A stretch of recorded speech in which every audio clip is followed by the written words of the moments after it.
नकली दवाई और चुनावी चंदे के बीच किस तरह से गुजरात लॉबी ने समझौता किया, उसका आज पोल इस वीडियो में खुलेगा। दोस्तों, चुनाव से ठीक 4 दिन पहले यानी 15 अप्रैल को मोदी जी एएनआई को इंटरव्यू देते हैं, जहां वो कहते हैं कि चुनावी बॉन्ड के कारण आपको पैसा का पता चल रहा है। इलेक्ट्रॉल बॉन्ड बनाया था, इसके कारण आज आप ढूंढ पा रहे हो कि पैसा बॉन्ड किसने लिया, कहां दिया, कैसे, किस कंपनी ने दिया, कैसे दिया, कहां दिया। और इसलिए मैं कह रहा हूं कि जब विपक्ष जब ईमानदारी से सोचेगा तो हर किसी को इसका पछतावा होगा कि चुनावी बॉन्ड को खत्म करने के सुप्रीम कोर्ट के इस फैसले पर मोदी जी को सोचने और समझने की जरूरत है कि सिर्फ किसने किसे कितना पैसा दिया इसका पता नहीं चला। इलेक्टोरल बॉन्ड का कच्चा चिट्ठा खुलने के चलते हमें पता चला कि सिर्फ चंदा दो धंधा लो नहीं हुआ, यह भी पता चला कि किस तरह से जान के साथ खेला गया। कोविड परिस्थिति को मोदी जी की सरकार ने अवसर में बदला।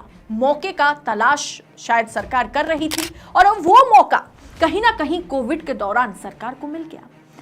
आज का यह वीडियो आपको देखने की, सुनने की और समझने की जरूरत है, तभी आपको समझ में आएगा कि आपके प्रधानमंत्री के लिए आपकी जान की कीमत क्या है। तो वीडियो को आखिर तक देखिएगा। नमस्कार, स्वागत है आप सभी का देश नीति पर।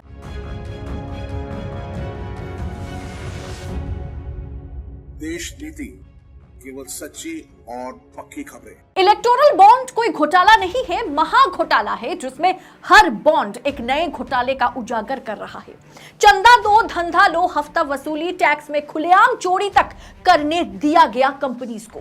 लेकिन अगर आज आपको पता चलता है कि सरकार उन कंपनीज के साथ मिले हुए हैं, समझौता किए हैं, जिन्होंने नकली दवाई या फिर लो स्टैंडर्ड दवाई बनाई है, और रेड फ्लैग जारी करने के बाद भी अगर मोदी सरकार इन मामलों को छिपा देती है और उनसे भर के पैसा छापती है, तो आपको कैसा लगेगा? कोविड के दौरान बहुत बड़ा खेल खेला गया, खासकर फार्मा कंपनीज के साथ मिलकर के। फार्मा कंपनीज और सरकार की मिलीभगत से कितनी जाने गई हैं, उसका हिसाब आज करना होगा। 14 मार्च को चुनाव आयोग द्वारा जारी आंकड़ों से पता चला कि भारत में 35 दवा कंपनियों ने चुनावी बॉन्ड के माध्यम से राजनीतिक दलों को लगभग 1000 करोड़ रुपए का योगदान दिया है। इनमें से कम 7 कंपनियों की खराब गुणवत्ता वाली दवाइयों के लिए जांच की जा रही थी जब उन्होंने ये बॉन्ड खरीदा। फार्मास्यूटिकल निर्माताओं को ड्रग्स एंड कॉस्मेटिक्स एक्ट 1940 द्वारा रेगुलेट किया जाता है, जो state control food and drug administration के निरीक्षण करने के साथ साथ बाजार में बेची जा रही दवाइयों की गुणवत्ता को परीक्षण करने का अधिकार देता है, उनका क्वालिटी चेक करता है। कोई भी state food and drug administration किसी कंपनी को नोटिस भेज सकता है यदि उसकी दवाइयां जो है वो क्वालिटी परीक्षण में विफल हो जाती है। तो वो अगर लो क्वालिटी की मेडिसिन है तो बिल्कुल उस पर रोक टोक लग सकता है। लेकिन दंडात्मक कार्रवाई जैसे कि विनिर्माण का निलंबन या विनिर्माण लाइसेंस रद्द करना, यानी मैन्युफैक्चरिंग कैंसिल करना या मैन्युफैक्चरिंग लाइसेंस रद्द करना, केवल वो राज्य ही कर सकता है जहां कंपनी का कारखाना है। और यहां इस रिपोर्ट में आपको मैं दिखाऊंगी, आपको देखने को मिलेगा कि सभी कंपनियां कहीं ना कहीं गुजरात से जुड़ा हुआ है। सारी कंपनीज की जो मेन हेडक्वार्टर है वो गुजरात में है। Indian journal of medical ethics के संपादक अमर जसानी ने कहा कि हम अक्सर राज्य और केंद्रीय स्तर पर दवा नियमों में ढीलापन देखते हैं। उन्होंने कहा कि यह आश्चर्य की बात नहीं होगी अगर फार्मा कंपनियां राज्य स्तर पर नियामक मामलों में कुछ समझौता करने के लिए राजनीतिक दलों को फाइनेंस करती हैं, तो अक्सर ऐसा होता है। दोस्तों, अब इस खबर को गंभीरता के साथ देखिए। 20 नवंबर 2020 यानी वर्ल्ड हेल्थ ऑर्गेनाइजेशन ने साफ कर दिया था कि कोरोना के लिए हमें रेमडेसिविर का इस्तेमाल नहीं करनी चाहिए। WHO ने अपने स्टडी के माध्यम से यह पाया था कि रेमडेसिविर कोरोना के खिलाफ उतना इफेक्टिव काम नहीं करता है। लेकिन फिर भी मोदी सरकार ने अप्रैल 2021 में रेमडेसिविर की मैन्युफैक्चरिंग के लिए 7 कंपनीज को परमिशन दे देती है। वर्ल्ड हेल्थ ऑर्गेनाइजेशन की एडवाइस को इग्नोर करते हुए जाइडस कैडिला को इसका पूरा प्रोजेक्ट सौंपा जाता है Gujarat food and drugs control administration के द्वारा।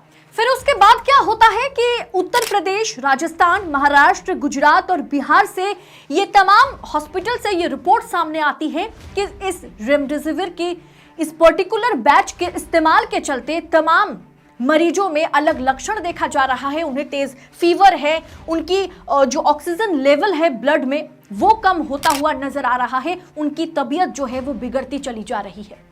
इसके बाद भी Gujarat food and drugs control administration ने इन मेडिसिन की कोई टेस्टिंग नहीं कराई और अब इलेक्टोरल बॉन्ड डेटा के जरिए पता चला कि जाइडस कैडिला कंपनी ने 18 करोड़ रुपए बीजेपी को डोनेट किया था। वहीं पर दोस्तों टोरेंट फार्मा ने मई 2019 में जनवरी 2024 के बीच 77.5 करोड़ रुपए के चुनावी बॉन्ड खरीदे। गुजरात स्थित कंपनी की एंटीप्लेटलेट दवा डेप्लेट 150 सैलिसिलिक एसिड परीक्षण में जो है विफल रही, फेल हो गई। 2018 में महाराष्ट्र के जो फूड एडमिनिस्ट्रेशन डिपार्टमेंट है इसे घटिया घोषित कर दिया इस पर्टिकुलर मेडिसिन को। अक्टूबर 2019 में United states food and drug administration ने अपनी मैन्युफैक्चरिंग यूनिट में बार बार क्वालिटी फेलियर्स के लिए फर्म को चेतावनी जारी की। ऐसा नोटिस भारतीय अधिकारियों द्वारा निरीक्षण को आकर्षित करता है और कंपनी के विनिर्माण लाइसेंस को निलंबित कर सकता है। हालांकि गुजरात सरकार ने दवा कंपनी के खिलाफ कोई एक्शन नहीं लिया। सितंबर 2019 में हाई ब्लड प्रेशर कम करने के लिए इस्तेमाल की जाने वाली टोरेंट फार्मा की दवा लोसर एच को गुजरात खाद्य एवं औषधि प्रशासन द्वारा घटिया पाया गया था। दिसंबर 2021 में जो अलग अलग हार्ट डिजीज है उसके इलाज के लिए उपयोग की जाने वाली इस दवा को निकोरेन LV Maharashtra state control food and drugs administration द्वारा परीक्षण में पाया गया कि ये किसी भी मानकों पर खड़ी नहीं उतरती है। वहीं फरवरी 2023 में डायरिया के इलाज के लिए इस्तेमाल की जाने वाली इसकी लोपामाइड दवा को जब परीक्षण किया गया तब इसे भी घटिया पाया गया और किसी भी मानकों पर, किसी भी सूचनांक पर यह पहुंच ही नहीं पा रही थी यह दवाई।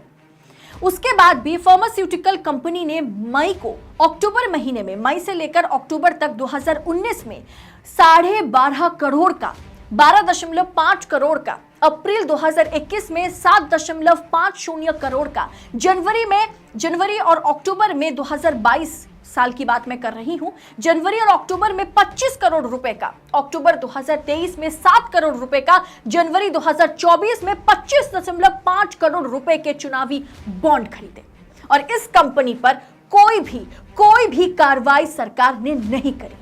जाइडस हेल्थकेयर कंपनी ने 2022 से 2023 के बीच 29 करोड़ रुपए के चुनावी बॉन्ड खरीदे। 2021 में बिहार ड्रग रेगुलेटर ने गुजरात स्थित कंपनी द्वारा निर्मित रेमडेसिविर दवाओं के एक बैच को बैक्टीरिया एंटोटॉक्सिन के हिसाब से गलत पाया था, स्टैंडर्ड क्वालिटी के काफी नीचे पाया था। इसके बाद ये मामला कोर्ट तक भी पहुंचा था। कई मरीजों को दवाइयों से जो है एलर्जी होने लगा था, जैसे मैंने आपको पहले ही कहा कि फीवर आने लगा था, ऑक्सीजन लेवल ब्लड में कम हो रहा था। उसके बाद भी गुजरात ड्रग रेगुलेटर ने इसके आगे कोई कामकाज, कोई भी कार्रवाई नहीं करी। वहीं ग्लेनमार्क को 2022 और 2023 के बीच अपनी घटिया दवाइयों के लिए 5 नोटिस मिले। इनमें से 4 महाराष्ट्र खाद्य एवं औषधि प्रशासन द्वारा जारी किए गए थे, जिसने इसके ब्लड प्रेशर लेवल को नियंत्रित करने वाली दवा जो है टेल्मा के घटिया के रूप में चिन्हित किया गया था। टेल्मा बहुत आप में से लोग लेते होंगे, ब्लड प्रेशर को कम करने के लिए एक बढ़िया दवाई से माना जाता है, लेकिन इसे रेड फ्लैग किया गया था, जो ज्यादातर परीक्षण में पूरी तरह से विफल रही। फार्मास्यूटिकल कंपनी ने नवंबर 2022 में 9.75 करोड़ रुपए के चुनावी बॉन्ड खरीदे। सिप्ला के बारे में आपको पता होगा। सिप्ला को 2018 से 2022 के बीच अपनी दवाइयों के लिए 4 सोकॉज नोटिस सर्व किया गया। 2019 से उसने 39.2 करोड़ रुपए के बॉन्ड खरीदे। अगस्त 2018 में इसका आरसी कफ जो कफ सिरप है वो एक निरीक्षण में मानकों पर खड़ा नहीं उतर पाया। अगले साल उसने 14 करोड़ रुपए का बॉन्ड जो है भारतीय जनता पार्टी को दे दिया।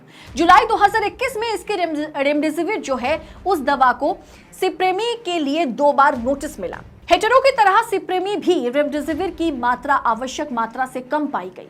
सिप्ला ने नवंबर 2022 में 25.2 करोड़ रुपए का इलेक्टोरल बॉन्ड खरीद करके बीजेपी को दिया। सिप्ला ने जब बीजेपी की सरकार महाराष्ट्र में रही तब तक बीजेपी को बॉन्ड दिया। इसके बीच जब उद्धव ठाकरे की सरकार बनी तब सिप्ला ने बीजेपी को इलेक्टोरल बॉन्ड देने से दूरियां बना ली और फिर से जब भारतीय जनता पार्टी की एंट्री होती है महाराष्ट्र में, फिर से सिप्ला कंपनी जो है भारतीय जनता पार्टी के नाम पर इलेक्टोरल बॉन्ड खरीदती हुई नजर आती है। उस कंपनी ने खरीदा जिसे लगातार नोटिस मिलता रहा। एक्सपर्ट्स का कहना है कि ये ड्रग कंपनीज पॉलिटिकल पार्टीज के मेजर कंट्रीब्यूटर है। सबसे ज्यादा कंट्रीब्यूट जो है पॉलिटिकल पार्टीज को ये तमाम कंपनीज, ड्रग कंपनीज करती हैं।